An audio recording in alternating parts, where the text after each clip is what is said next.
Nice clear water, nice clear air. So breathe deep when you're in the sloughs. This is going to be about the best air you can get around here. The 6 Mile Cypress Slough Preserve is a critical and enchanting pocket of wetland we have here in our neck of the woods. Early morning wet walk. The air is clean. I'm the leader. Let me go in front. The water is clear.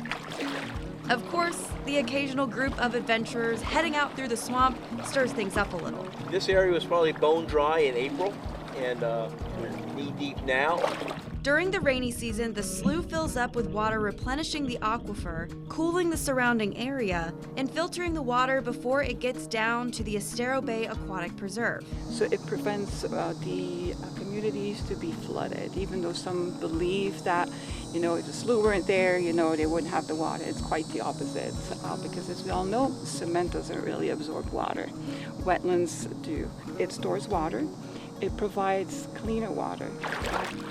As the water travels through, so does the wildlife, using it as a corridor during both wet and dry seasons.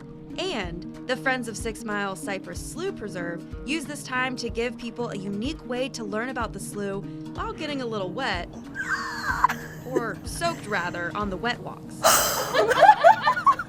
Once you get over the colder October water,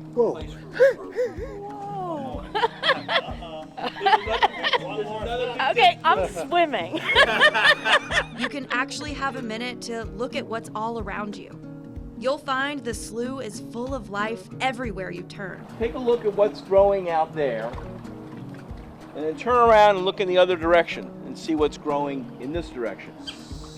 The buzz of wildlife. Tree to my left, about 20 feet up, there's a notch, and there's a beehive in there. Trees like the sable palm. That's the state tree of Florida. And not every tree is doing so well after Hurricane Ian, but nature runs its course. We're a preserve, so when trees fall, they become nurse logs, they go back to nature. It's an example of Florida's natural beauty in its purest form. This is an area of the slough we call the cathedral. A couple reasons for that. One is that medieval cathedrals were designed to be huge and majestic, to convey a sense of greater than you, and you sort of get that in a sense here.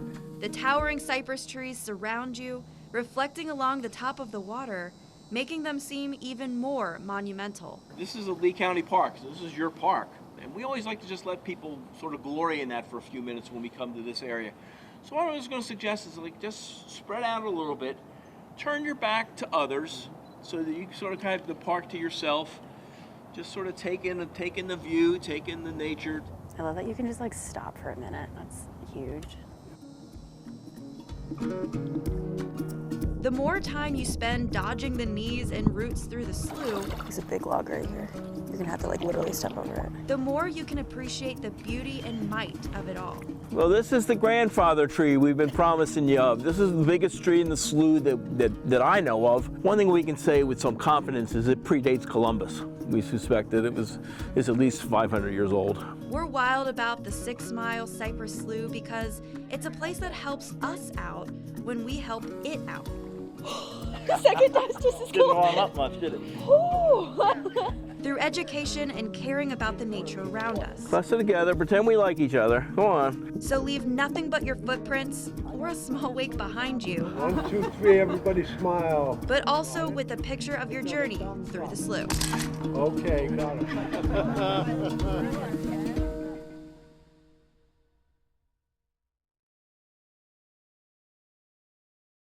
Okay, I know that looked super cold, and it was, but normally you walk through it when it's much warmer. Wet walks have just ended for the season because it is getting colder, but there are so many other ways to explore the slough. To find out how, head on over to our website, abc-7.com.